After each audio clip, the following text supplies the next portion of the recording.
April 14th in Southern Ontario. I'll work from my notes here because there's a lot of points. So Carney seems to be falling in the polling, even the Liberal-funded polling. I'm not going to get into all of the polling business. It seems the honeymoon phase is over. I wonder why that is. Let's take a look at a few reasons why it could be. And if you have a friend or relative who votes or claims they're going to vote Liberal, maybe they even have already and it's too late, you can vote now, right? Go to Elections Canada. Anyways, I digress. Well, there's a lengthy list of reasons I would think not to vote for Mark Carney. Even before he was crowned as temporary prime minister, let's look at the taxpayer-funded Trudeau government heat pump scam, where it turns out Carney's company provided the heat pumps. It's a bit crooked.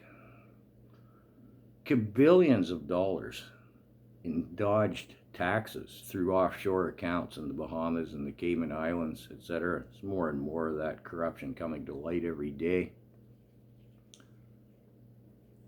Sorry, my phone's doing a thing here. I don't think it affects the video.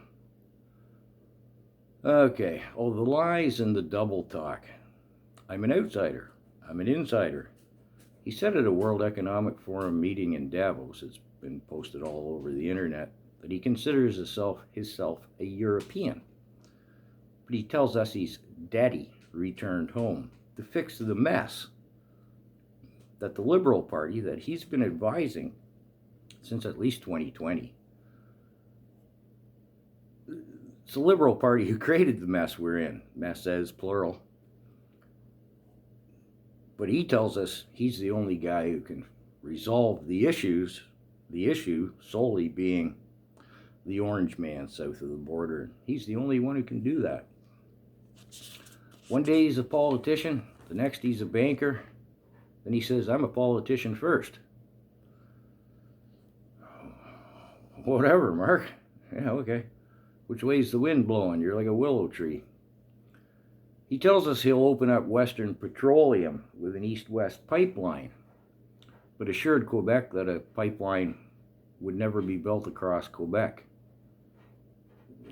Maybe he's not willow treeing in the wind there. Maybe he's just missed a geography class or something. He's the third highest ranked member in the WEF. He's the UN Special Climate Envoy. He's the architect of net zero, who's on public record as saying, on more than one occasion and in more than one way, that 50 to 70% of the world's third largest petroleum reserves must stay in the ground. That's Canadian petroleum reserves. He's immediately hired as an advisor at our taxpayers' expense the head of the Millennium Project. That's the one where Canada grows to 100 million people ASAP, if you actually read it, through mass migration. Again, should you actually read. Here's a biggie. If Carney is crowned as King of Canada, Alberta, and most likely Saskatchewan, and perhaps other western provinces and territories will be giving serious, very serious consideration to separating from Canada.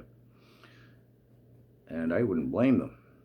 I think Alberta might have a mass migration problem should they decide to if Carney gets crowned. Can I pre-register? Anyways, some Canadians might take issue with the fact he waltzed into the Governor General's office just recently with an order in council. He wanted $40 billion, stated only as for the good of Canadians.